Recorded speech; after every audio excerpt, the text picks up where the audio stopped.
después del Coffee Break vamos a continuar con el programa de la Asamblea General de AICO que se celebra en Lleida. En este caso les presento al señor Jordi Gual, es director ejecutivo y economista jefe de la Caixa y nos va a ofrecer la conferencia Internacionalización, Estrategia de Crecimiento. Cuando quiera.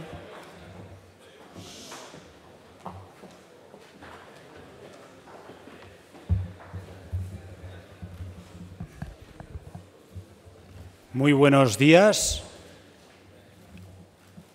Es para mí un honor, una satisfacción estar hoy con todos ustedes con motivo de la Asamblea Iberoamericana de Cámaras de Comercio y dirigirles la palabra para tratar un tema que me parece un tema de optimismo, un tema positivo en los momentos actuales de dificultad económica que se viven en la eurozona y en España, porque el objetivo de la charla de hoy es la internacionalización como instrumento de crecimiento, de expansión de las empresas.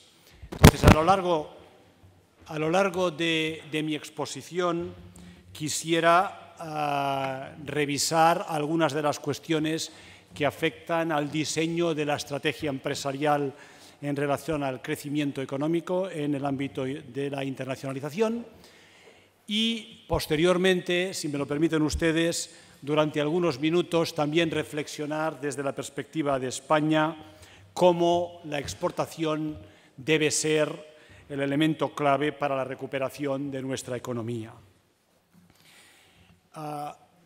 Por tanto, empezaría centrándome en una reflexión sobre el ritmo al cual está procediendo la internacionalización de las economías del mundo. Me parece importante resaltar que el comercio internacional ha mostrado una gran resilience, como dicen los anglosajones, una resiliencia ante el impacto de la crisis financiera internacional. Como se ve en este gráfico, el volumen de comercio en términos reales cayó significativamente con motivo de la crisis financiera en el 2009, pero cayó un 19%, un 36% incluso en valor, pero la recuperación ha sido espectacular y para el conjunto de los años que tienen ustedes ahí en el gráfico, el crecimiento se acerca al 5% anual en términos reales. El comercio crece más que el Producto Interior Bruto del mundo y gana peso relativo en la economía internacional. Al mismo tiempo, el intercambio vía la expansión de inversiones directas internacionales se ha multiplicado por 5 a lo largo de estos años, con los vaivenes lógicos asociados a las turbulencias financieras. Por tanto, hay elementos centrales que están empujando, están continuando la globalización de nuestras economías. Caen las barreras físicas, caen las barreras regulatorias, las barreras culturales y crece el comercio mundial. En parte, ello es debido a la evolución, a la entrada en el mercado de países emergentes. La cuota mundial que tiene China ha crecido espectacularmente a lo largo de los últimos años. Ha reducido su protección arancelaria y, por tanto, ha permitido el acceso al mercado internacional de grandes colectivos de población y de economías en desarrollo. Las restricciones a la inversión aún podrían mejorar, pero también han disminuido. ¿Significa esto que estamos en un mundo sin fronteras, como en su día nos dijo Thomas Friedman en un libro ya famoso? ¿O bien es esto una quimera y no es verdad que el mundo sea plano, como Friedman en su momento argumentó? Bien, yo creo que es importante resaltar que el comercio progresa, que la inversión extranjera directa va en aumento, pero que existen aún grandes barreras a ese desarrollo. Aún estamos lejos de un entorno en el cual tengamos una economía mundial verdaderamente internacionalizada. Si ven ustedes en este gráfico, telefonía, movimiento de población, movimiento de estudiantes, inversiones, turismo, inversión bursátil, comercio, el grueso de las transacciones que llevan a cabo los ciudadanos de este planeta sigue siendo dentro de sus propias fronteras. De hecho, los determinantes básicos del comercio en términos de dotaciones de recursos, de tecnologías relativas, de aprovechamiento de economías de escala, nos indican que el comercio internacional podría ser 5 veces mayor al que actualmente estamos registrando. Continúa habiendo muchas barreras que dificultan las transacciones comerciales, que aumentan los costes a los cuales nos enfrentamos desde la empresa. Frente al coste de producción estándar, la barrera no necesariamente arancelaria lo aumenta en un 40%. La existencia de fronteras legales disminuye el comercio, por ejemplo, entre Canadá y Estados Unidos en un 30%. Por eso el mundo no es plano. Queda un amplio recorrido aún para aumentar la penetración del comercio. La distancia es, evidentemente, un factor que explica los volúmenes comerciales. Cuanto más lejos está un socio comercial, menor es el volumen de comercio, como se puede observar en este gráfico. Pero las barreras son muy diversas. Las barreras son culturales, institucionales, físicas, legales. Tenemos gustos distintos, tenemos estándares diferentes, tenemos costumbres que no son las mismas, tenemos legislación diversa que se utiliza en muchos casos para proteger los mercados locales y tenemos, naturalmente, unas climatologías muy variadas. Por tanto, a pesar de que la economía, el fenómeno económico te indica que debería haber comercio, nos enfrentamos a barreras muy sustanciales que se aprovechan para limitar esos flujos comerciales y para disminuir la competencia. Desde la perspectiva de la empresa, sin embargo, hay muchos factores que deben empujarnos a vender en el exterior, a implantarnos en el exterior. El crecimiento, por ejemplo, buscando nuevos márgenes, nuevos mercados, la escala para poder tener mayores poder de negociación con nuestros proveedores o nuestros clientes para tener costes unitarios más bajos, la optimización de la cadena de valor cuando queremos aprovechar localizaciones diversas para tener costes más ajustados, el seguir al cliente para poder darle servicio cuando el cliente se internacionaliza y, en último término, diversificar nuestros riesgos o bien, y esto lo digo desde la perspectiva también de una gran empresa como la Caixa, ofrecer oportunidades a nuestra fuerza laboral, a nuestros profesionales, para que puedan crecer en su realización personal. La internacionalización es hoy en día, para muchos sectores, una necesidad. Para muchas empresas es inevitable porque les lleva a ello la dinámica competitiva de su sector. Sin embargo, tampoco es una receta que sea única en todos los negocios, ni mucho menos. Hay negocios, y la banca es uno de ellos, los servicios financieros, pero hay otros negocios como la distribución comercial, las infraestructuras, en los que uno puede decidir mantenerse local y diferenciarse en los mercados geográficamente locales. En otros, como la automoción, como el sector aéreo, como el textil, la internacionalización es un requisito ineludible. La dinámica competitiva te lleva a estar presente en muchos mercados. Y si me lo permiten, hoy he utilizado como marco conceptual para presentar esta temática un desarrollo reciente de un colega, un profesor del IES, Pankaj Ghemawat, que examinó en contraposición al señor Thomas Friedman las barreras a las cuales he hecho antes mención, que frenan el comercio internacional, y las estrategias que en el ámbito de los mercados a los que accedes o de las fuentes de aprovisionamiento que uno utiliza, puede acceder la empresa. Pankaj distingue tres estrategias que pueden seguir las empresas. La adaptación a los mercados locales, que puede ser útil en determinados tipos de negocios, la agregación de producción para poder aprovechar las economías de escala, también útil en según qué sectores, y finalmente el arbitraje para aprovechar fuentes de producción que puedan existir en determinados territorios. Son estrategias que cada empresa tiene que decidir en qué medida le resulta conveniente en función de su estrategia competitiva y las características de su negocio.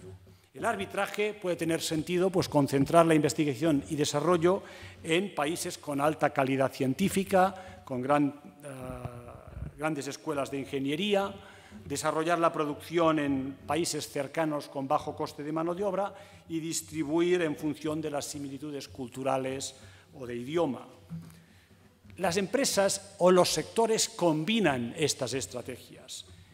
Por ejemplo, en automoción se combina el arbitraje con la agregación, concentrar las plantas y distribuir algunas fases de la producción. Y en banca, en función de la línea de negocio, llevamos a cabo estrategias de adaptación o de agregación. La agregación tiene sentido en algunas líneas de producto del negocio bancario. Otras empresas, como por ejemplo IBM, han llevado a cabo una estrategia secuencial. En determinadas épocas han tenido una estrategia de adaptación a mercados locales, luego de agregación, luego de arbitraje.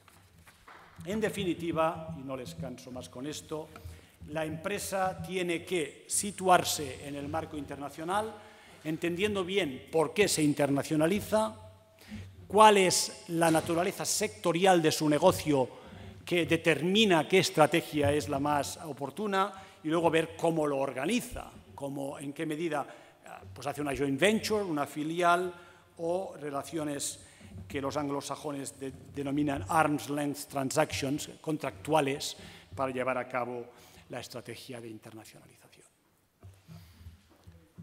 En los últimos tiempos, con motivo de la crisis internacional, se ha hablado mucho de en qué medida la globalización se detenía como resultado de la crisis financiera y de una presión proteccionista local en muchas partes del mundo.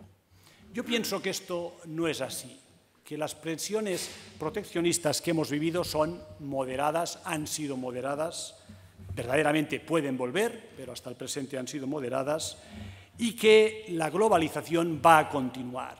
Lo que está modificándose es la naturaleza de ese proceso de globalización. Ya les he dicho anteriormente que el peso del comercio en el PIB mundial está aumentando. Lo que ocurre es que la naturaleza de ese comercio se está modificando drásticamente. Aquí tienen ustedes el caso de la fabricación de aeronaves con el Boeing 787, está hecho de piezas que vienen de todo el planeta. Se produce una brutal fragmentación de la cadena de valor para muchos de los grandes fabricantes del mundo. El comercio, como ven ustedes en el panel de la izquierda, el comercio de servicios y de bienes intermedios, servicios intermedios también, naturalmente, crece mucho más rápidamente que el volumen de comercio y representa ya el 50% del comercio internacional. De hecho, cuando uno examina los flujos comerciales internacionales, estos aumentan mucho más rápidamente que el valor añadido en los procesos de exportación e importación, porque el mismo producto está circulando a través de varios países simplemente para que se le añada un poco de valor. Y la gráfica azul que desciende indica que el contenido de valor añadido del comercio, de hecho, está disminuyendo, porque al extremo estamos circulando los productos para que se les añada valor, pero circulan mucho. Claro, esta tendencia ha sido una tendencia importante de los últimos años, se encuentra con la dificultad de los costes asociados a la circulación de los bienes a través del planeta. Se estima que un día de tránsito equivale a un arancel de aproximadamente el 1,5 o el 2%.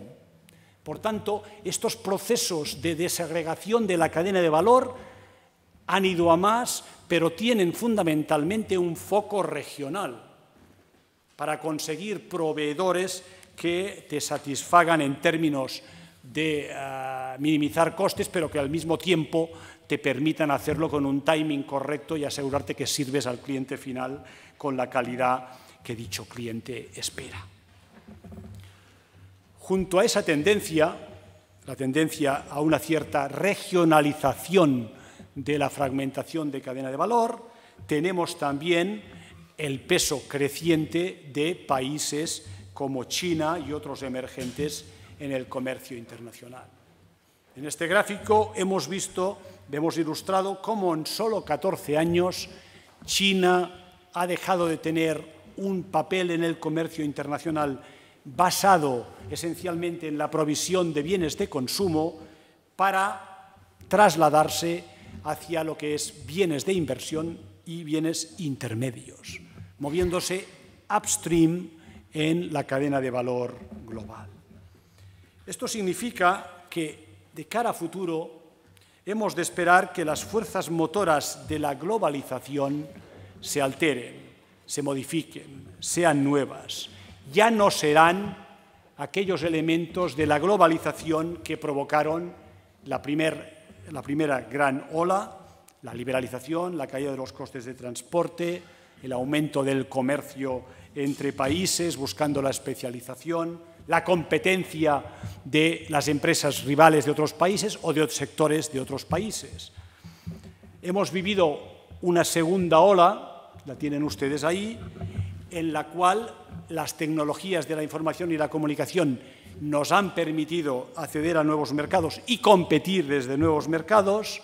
Hemos entrado en la fragmentación a la que antes hacía referencia de la cadena de valor. Ahora ya no competimos con otros sectores, otras empresas, sino que las mismas plantas situadas en distintas partes del planeta para la misma empresa compiten entre sí para conseguir determinadas tareas, determinadas fases del proceso productivo. Se compite entre personas, entre trabajadores y entre tareas dentro de distintas posibles ubicaciones geográficas.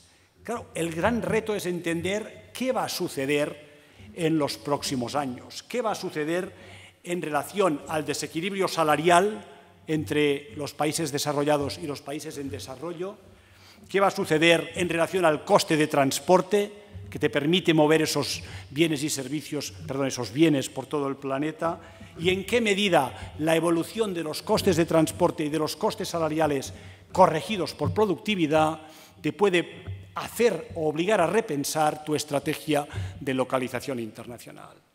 Hemos de pensar que hace solo 10 años el salario del coste por hora en China era una quinta parte del coste por hora en México. Hoy en día México ya solo tiene un 30% de coste superior a China. Claro, con el coste de transporte encareciéndose y con el coste del tránsito es posible que desde Estados Unidos, lejos de una deslocalización, se pase a una relocalización y se quiera tener el proceso productivo de manera más cercana al territorio, al consumidor final. Por tanto, el crecimiento de los emergentes comporta un aumento de su coste laboral conforme aumenta su nivel de vida. Al mismo tiempo, la escasez de recursos naturales aumenta los costes de transporte y la necesidad de ser ágiles reaccionando a los mercados hace que en muchas empresas de consumo y también industriales se quiera tener a los proveedores cerca para asegurar que es posible servir esos mercados con prontitud y calidad. La tendencia, creo yo, va a ser entre esta dinámica si deslocalización o relocalización, una tendencia hacia relocalizarse formando lo que antes he denominado hubs agrupaciones regionales de comercio que te permiten, desde la perspectiva de la empresa, controlar mejor el proceso, asegurar la calidad y tener tiempo, tener posibilidades de minimizar costes en cualquier caso. De todos modos, es aventurado pronosticar cuál puede ser la tendencia de la globalización. Pienso que no vamos a observar un proceso de desglobalización, pero sí un cambio en su naturaleza, un cambio hacia, como digo, una cierta regionalización del comercio. Si me permiten, quisiera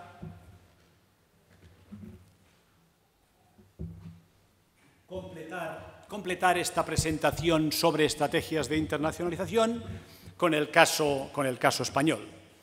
Me parece que el caso español ofrece una muestra clara de cómo la internacionalización es una estrategia de crecimiento. De hecho, quisiera argumentar que para España es la única estrategia a corto y medio plazo, puesto que España es una economía que está recayendo en la segunda recesión en solo 3 años y es una economía que, debido al elevado endeudamiento acumulado a lo largo de los 12 o 13 últimos años, va a tener en el horizonte próximo, hasta aproximadamente el 2015, un comportamiento muy débil de su demanda interna.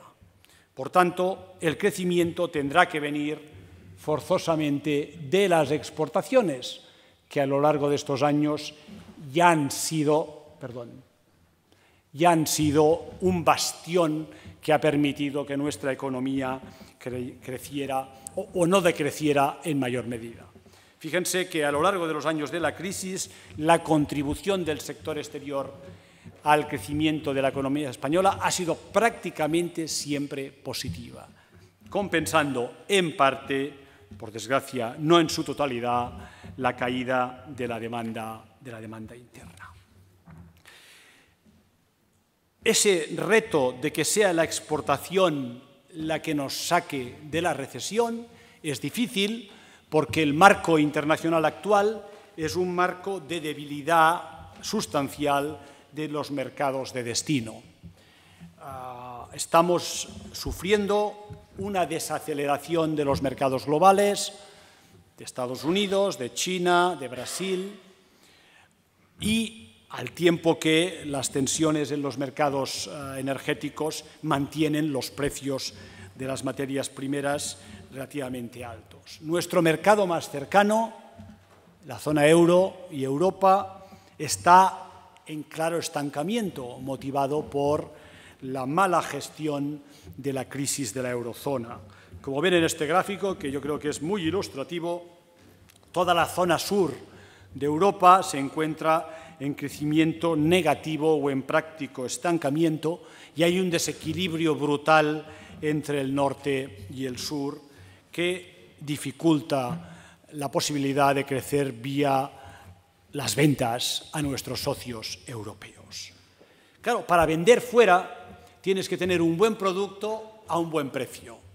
Durante años, la economía española, en el boom de los 2000, creció fuertemente y además aumentó en exceso sus salarios y sus costes por delante de la productividad del país. Con la crisis, con mayor o menor éxito, esos costes laborales unitarios que indicaban pérdida de competitividad han empezado a cambiar y se ha recuperado una parte de la competitividad perdida. Cuando la medimos con costes laborales unitarios, que es una medida más correcta que la que se utiliza en base al índice de precios al consumo.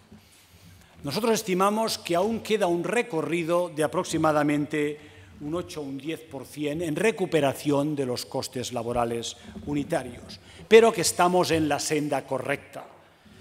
Las mejoras en productividad, por desgracia, han tenido más de destrucción de empleo que de mejora genuina de productividad, pero la presión de la recesión está obligando a las empresas a ganar eficiencia a marchas forzadas y estamos en el camino correcto.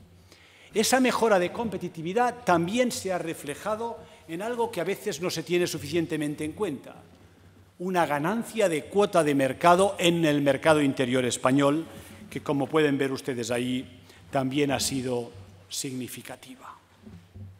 Pero claro está, si los mercados europeos están estancados, ¿puede la empresa española mejorar vía exportación y sacar a España de la recesión? Bueno, condición fundamental va a ser modificar el patrón de comercio y dejar de exportar fundamentalmente a la zona euro para exportar a otras partes del mundo. Bueno, las buenas noticias es que esto está sucediendo. Año a año nuestras exportaciones se están redirigiendo fuera de los mercados desarrollados hacia los mercados emergentes, con mayor presencia de China y de países en desarrollo. Y ahí, en la competencia que tenemos con países como Alemania o Italia, pues no nos está yendo mal. Por ejemplo, nuestra penetración en los mercados, en los BRICS, pues va al alza, con la excepción de Brasil, y este no es el caso, clarísimamente, de Italia y en menor medida de Alemania. Yo creo que los resultados de exportación de la economía española a lo largo de los años de crisis son una muestra clara de que ahí hay un potencial para conseguir la recuperación del país. Los datos son concluyentes. Tras la gran caída del 2009-2010, la recuperación ha sido a tasas incluso mejores que las tasas que teníamos anteriormente. Y si fuéramos capaces de crecer a esas tasas en el futuro inmediato, incluso con una demanda interna absolutamente plana, el crecimiento del Producto Interior Bruto de España podría llegar al 2%. Por tanto, si conseguimos reducir más los costes laborales unitarios, tendremos un fundamento para que estas exportaciones se mantengan fuertes y sean la salida de la recesión. De hecho, nuestra balanza comercial va mejorando mes a mes. Aún sigue siendo negativa, en parte, en gran medida, por el déficit energético, pero si miramos con la zona euro, con la Unión Europea, ya estamos en una balanza positiva. El número de empresas que está exportando cada vez es mayor. Es verdad, nuestras exportaciones se concentran en el top 10 de la empresa española. Como se ve en este gráfico, el grueso de las exportaciones las hacen el 10% más exportador. Pero el número de empresas que se apuntan a la exportación o que van exportando cada día más va en ascenso. Y en contra de lo que es leyenda popular, la empresa española, cuando exporta, se ha especializado en productos de gama de tecnología media alta y en productos que tienen una resistencia, una sensibilidad al precio baja. Por tanto, son exportaciones que tienen recorrido de cara al futuro. Esta es la estadística en relación a la especialización relativa de nuestras exportaciones. No estamos ahí en el máximo, pero estamos bien situados en el punto intermedio. Y esta es una estadística de la resistencia ante los precios, la elasticidad precio de las exportaciones españolas. Por tanto, las bases están ahí, los hechos lo demuestran. A lo largo de estos años en los que China entró en el mercado mundial con enorme fuerza, España ha sido capaz de mantener su cuota de mercado internacional. Los resultados de exportación han sido positivos en los años de la crisis. Pero algo falla. Si esto fuera totalmente verdad, la economía no estaría cayendo como está cayendo este año en casi 1,5 puntos. Yo creo que España tiene el problema de disponer de un tejido empresarial dicotómico, dual, con un grupo de empresas de gran presencia exportadora que lo ha demostrado, que ahora van bien porque exportan, porque destinan el 70, el 60% de su facturación a la exportación, y tiene al mismo tiempo un conjunto de empresas cerradas en el mercado local. ¿Por qué ocurre esto? Bueno, una manera de verlo es la siguiente. Cuando uno compara la empresa española con la americana o con la alemana, uno ve que la empresa española, cuando es grande, es incluso más productiva que la empresa alemana y tan productiva como la empresa americana.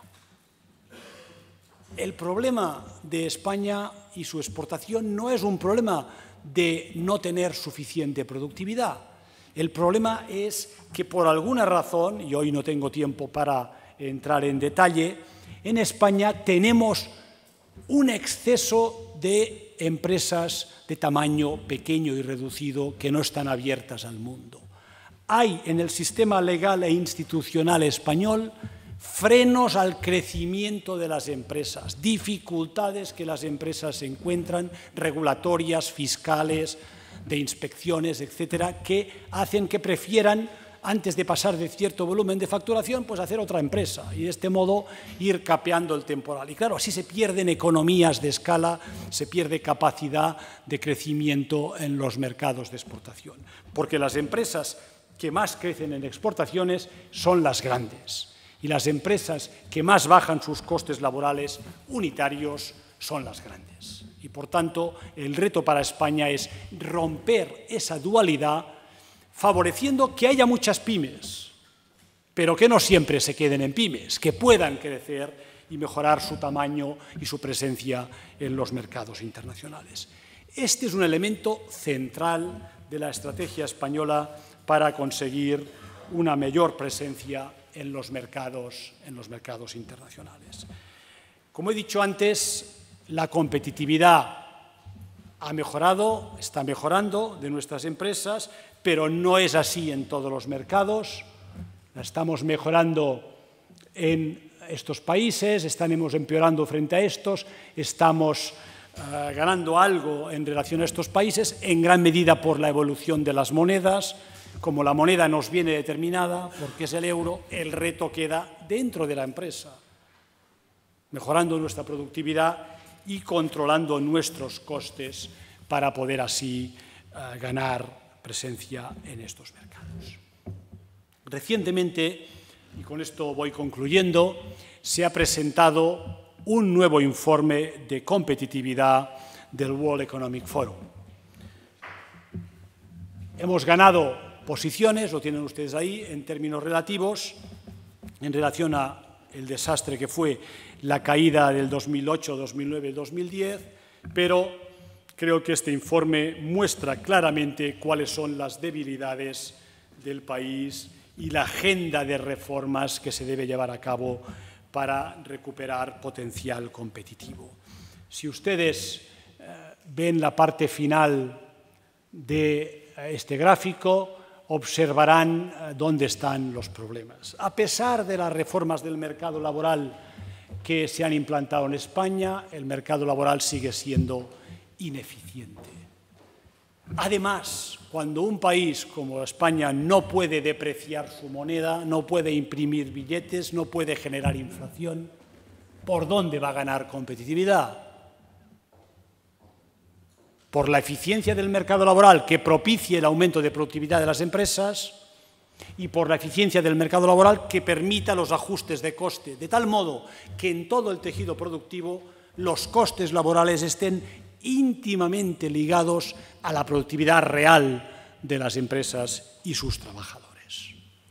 Junto a esto, España está penalizada por la inestabilidad macroeconómica que generó la burbuja financiera de todos conocida y por la ineficiencia de nuestros mercados de bienes y servicios excesivamente sujetos a regulaciones que impiden la innovación, la creatividad y la libre entrada de nuevos competidores que mejoran de nuevo los costes y la eficiencia.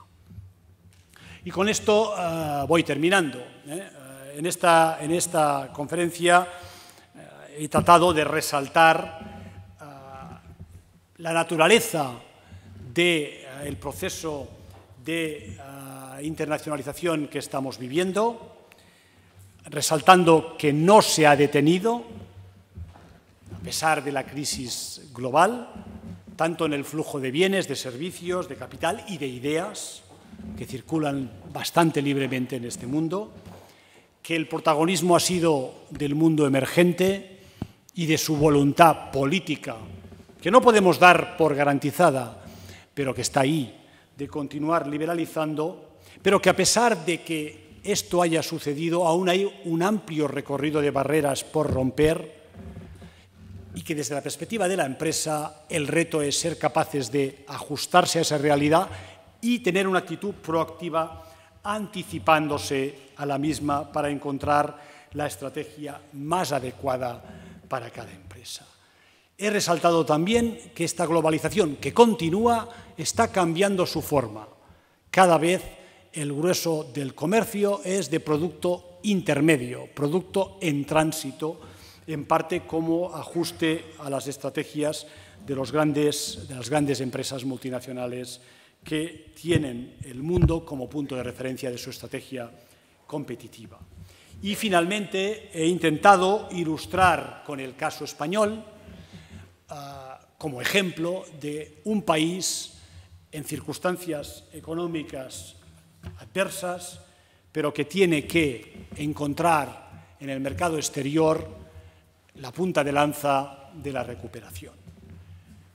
Los ajustes fiscales en el sector público y de otro tipo en el sector privado van a continuar, puesto que hay que corregir los desequilibrios de la burbuja de los años de expansión, se tienen que devolver las deudas y, por tanto, la demanda interna no puede ser